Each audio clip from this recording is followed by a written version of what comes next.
आप तो चुपचाप बैठो, आप लोग सब करके जानते। अब गुरु की जरूरत कहां पड़ी? संकल्पी हिंसा मत करना। जो हमारे लिए नहीं मार रहा है, हमारे लिए नुकसान नहीं पहुंचा रहा है, उसके नुकसान पहुंचाने का विचार नहीं करना। रिपीट कर रहा हूं, जो व्यक्ति हमारा कोई नुकसान नहीं कर रहा है, उसका नुकसान करने का सोचना नहीं, यह है नरक गति का कारण। यह है निधत्त निकाचित कर्मों के बंध का कारण। यह है निकृष्ट।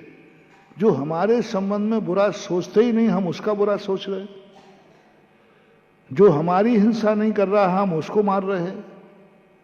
शिकार को क्यों पाप में लिया? क्योंकि वो हमारा कुछ बिगाड़ ही नहीं रहा और हम उसका शिकार कर रहे हैं। कोई हमारे लिए नुकसान नहीं पहुंचा रहा है, हम मार रहे हैं। मछली अपने तालाब में है, हम वो व्यक्ति मार रहा है धीवर। क्या बिगाड़ा उसने बेचारे? कोई तुम्हारा खेत को नुकसान पहुंचा दिया, तुम्हें पहुंचा दिया, अपनी जिंदगी जी रहा है, अपनी जिंदगी जंगल में जी रहा है। तो ये जो मांसाहार है, शिकार है, ये है नरक गति के बंध का कारण। क्योंकि वह उसके साथ गलत कर रहा है जो तुम्हारे साथ गलत नहीं कर रहा है। उसके यहां उसकी हिंसा कभी नहीं करना जो तुम्हें कोई नुकसान नहीं पहुंचा रहा है।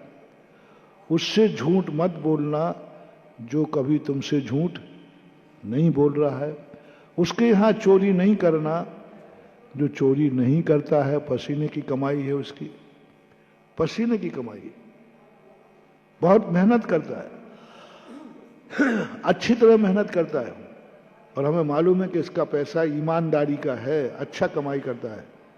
उसके यहां उसको नहीं चोरी करना। जो कभी नहीं ठगता किसी को, उसको नहीं ठगना। तुम्हें नहीं ठगता है, ये करना संकल्पी हिंसा है। संकल्पी हिंसा के भी दो रूप। एक वह है जो हमें नुकसान नहीं पहुंचा रहा है, हम उसको नहीं पहुंचाएंगे। एक संकल्पी हिंसा महान निकृष्ट काम, जो हमारे लिए, जगत के लिए पूज्य हैं, आदर्श हैं, हमारे उपकारी हैं, उनका उपकार हमारे ऊपर है, था, है और रहेगा। पूज्य पुरुष किसे बोलते हैं? जिसका उपकार हमारे ऊपर था, है और किंचित मात्र भी हमारा उपकार किया है, उनके प्रति जो पवित्र हैं, निर्मल हैं, जिन्होंने पाप को छोड़ दिया है। सेकंड वाला कौन था? पाप को छोड़ा नहीं है, लेकिन उसने हमारा कुछ बिगाड़ा नहीं है। हमारे लिए नहीं मार रहा है वो, उसका त्यागी नहीं है वो, लेकिन हमें कुछ नहीं बिगाड़ा, हम नहीं मारेंगे। उसने हमसे झूठ नहीं बोला, हम झूठ नहीं बोलेंगे। लेकिन दूसरा नंबर वो है जिसने पाप का त्याग कर दिया है, हिंसा का त्याग कर दिया, मन से, वचन से, काय से। उस व्यक्ति के साथ कभी भी मारने का भाव नहीं करना। वो उपकारी है, पूज्य है, उनके प्रति तुम्हारा परिणाम हिंसात्मक नहीं होना चाहिए। शुरुआत करो उनकी।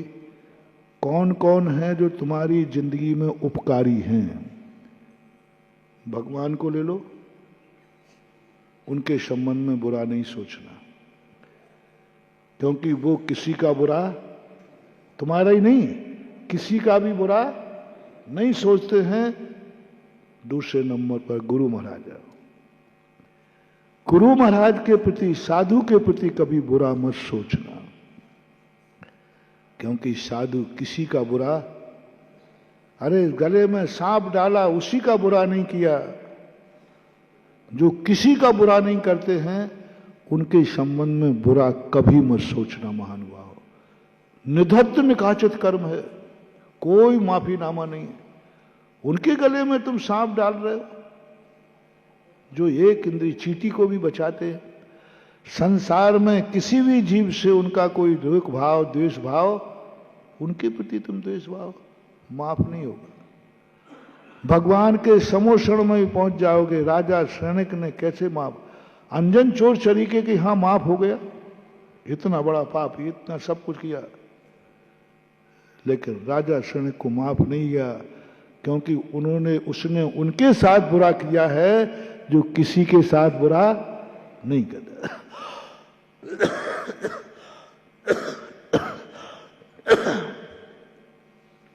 जो किसी के साथ बुरा ना करते हो उनके संबंध में कभी बुरा मत सोचना। थोड़ा भी उपकार तुम्हारा ऊपर किया हो उनके संबंध में बुरा नहीं सोचना।